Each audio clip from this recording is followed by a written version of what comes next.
Welcome to the NBA Coast to Coast podcast brought to you by thelines.com. Coming to you from the West Coast, Josh Lander, joined as always by Nate Weitzer on the East Coast.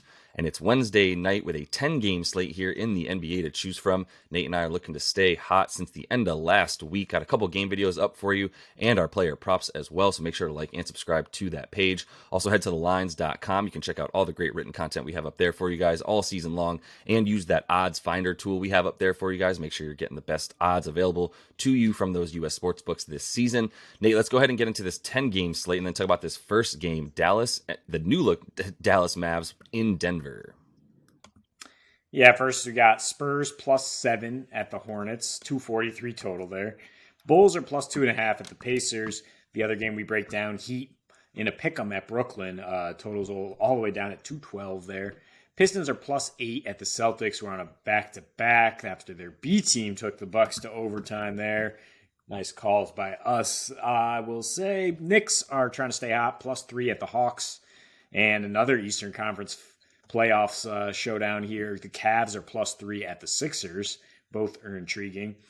Rockets +10 at the Thunder. Jazz +8.5 at the Grizz. The Pelicans +4 at the Lakers. LeBron still trying to get back on the court here. And the Mavericks now bet down to +4.5. It started at +7. I was all about that. It started at 227, the total. We were all about that on the over. I think at 233, where we're at now, it's still good, the over. We could definitely get this game closer to 250 when it's all said and done here. +5, I think I would like to tease Dallas up a little bit, but I think it's fine to just take them on the money line if you're going to take them at this point. It's just, whatever's going on with the Mavs, they play the Nuggets really tough. Luka he really plays well against them. They've covered in 7 of their last 9 in Denver. They've been underdogs in all 9 of those. Covered in last 10 of their last 14 overall against Denver. And only once in those last meetings has there been a loss by 4 points or more. That was kind of an anomaly. 30-point loss in Game 5 last season. Early in the season, when Luka was kind of out of shape, I believe was the biggest deal there, and then he didn't really get going till he came back in the second half. But in any case, now Luka's got his gunning mate, Kyrie Irving, and as you would expect, the immediate returns are fabulous on offense, terrible on defense. The Mavs were struggling on defense a lot before they made this trade to get rid of their best wing defender in Finney Smith, and now they are, in these 3 with Kyrie, they're dead last in paint points allowed, 29th in efficiency, allowing the 4th most free throws per game. They are limiting assisted field goals, which is very good if you're facing Denver. Part of the reason they've played the Nuggets and Joker pretty tough. They've found a way to limit what he does to set up other guys. And they're 3rd in opponents' three-point shooting. I don't know how much to read into that, if it's just, positive variance for them. Denver also getting some good variance in their last 3, and but they've been on the road in their last 3, and that's why we like the over so much. Is Denver coming back home where they just score an ass ton of points in their last 4, in particular 132 per game, shooting 44% from deep, 36 assists to 13 turnovers. They've gone over in 5 straight at home when they have the Joker. Jamal Murray and Aaron Gordon are questionable here. Jamal has been active for 3 of those last 4 home games, and he does help the offense. And now they don't have Bones Highland to soak up those scoring out of the backcourt here. But I just think the Mavs defense is so bad that whoever the supporting cast is around the Joker will be getting buckets, and the Nuggets are not particularly good defending guards either, even with KCP here. They're not going to be able to stop Kairuka, as you've coined it, the unstoppable backcourt tandem. So as long as this one's close, that's what we've seen is the 4th quarter, Kyrie really turning up. Luka, obviously one of the more clutch players, and spreading it out for them to hit 16.5 threes per game, Dallas. It just seems like we'll have a lot of points scored here for sure. Yeah, I think Denver at home, and like you said, the Kairuka, Irving, Derving Mavs, and the not even the pace that they play. It's just it's like guard time. We already knew what this was going to look like. Like you said, expectedly, the offense is really good, and the defense is equally as bad. And I think that's a big part of what we're banking on here with Denver, and it being able to score just a ton of points against this team.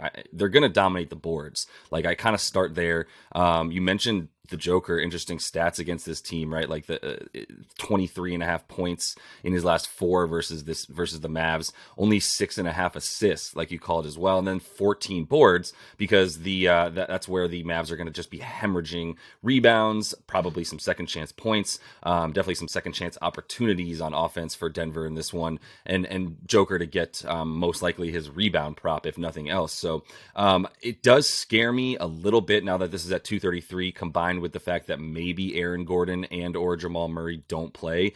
If Aaron Gordon doesn't play, I mean, say what you will, in the 9 games that he's missed this season, the Nuggets are scoring fewer points per game without him than in the 49 he's there. 111 without him versus the 118 they drop in the 49 games he's played.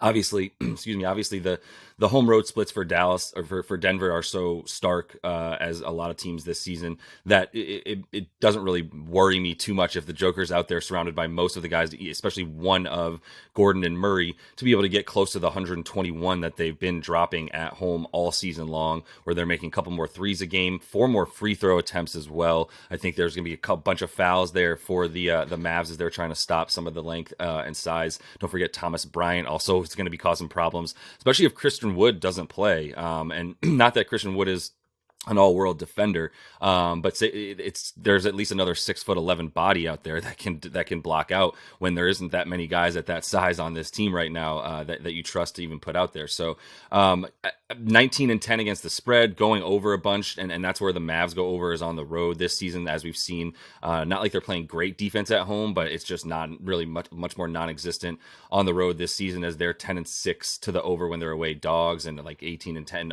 overall on the season on the road. So Luka's versus Denver, like you said, maybe Denver doesn't stop guards very well, but it's just been a little bit slower, uglier, choppier games that they've played, and that's a big part of why Luka's only had 24.5 points on 41% from the field over his last 4 versus Denver. But this is, like we said, the new era of this team, and to just harp on the lack of defense as much as you can expect them to score and get buckets. The lack of defense, 28th in opponents' points off of turnovers, whereas they used to be 3rd.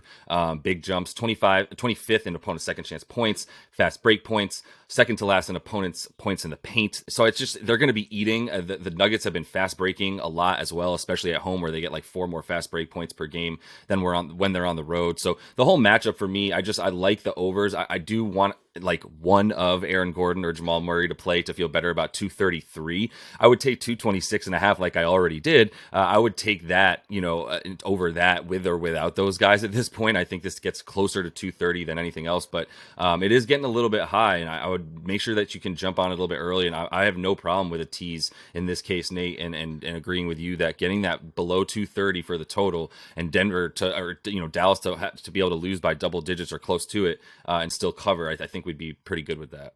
Yeah, I mean, you mentioned their numbers going down without Aaron Gordon, but 7 of the last 8 he's missed have been on the road. And the first 3 he missed this year, at least, were also without the Joker.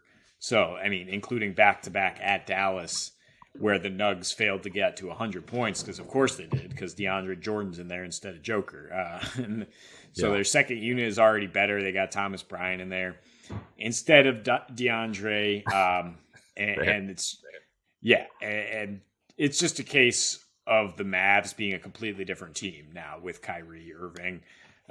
It's related to what we're going to talk about in this other game video. It's what the Nets are going to be without him, and why they have the lowest total of the night as they're looking like this. So it's a far more entertaining product. It's a far more fast paced offense from the Mavs. Kyrie pushing in transition as much as he would like to. That's why we should see a lot more overs. The line has adjusted. The people have adjusted the line, but yeah, I don't think that Vegas has quite adjusted to these new look Mavs yet in terms of the opening line. And in any case, I mean, whatever they set for these two teams, they've gone over in 4 of their last 5 meetings. They tend to be close, like I said. I mean, when they have the Joker, you would expect it to be higher scoring. So that's why I do think 230 is very comfortable. Just depends which way you want to tease it. When you're at that 4-point spread, it's like, do I just want the Nuggets on the money line then at that point, or do I want Dallas to come along for the ride? Because I do think the Nuggets will win. I don't think Kyrie is necessarily the most winning player with that style. I just think it's very entertaining and very high scoring. No, but that was, I mean, either way, I love what you're saying, diving into those stats a little bit further of why maybe they have some skewed numbers with and without the guys that are questionable tonight for them in Murray and Gordon. So that is all the time we have for you in this one. Make sure to like and subscribe to that page. Continue to follow along. Check out the other game video and our play of props that we're staying wicked hot for you guys this season. So until we see you next, happy betting.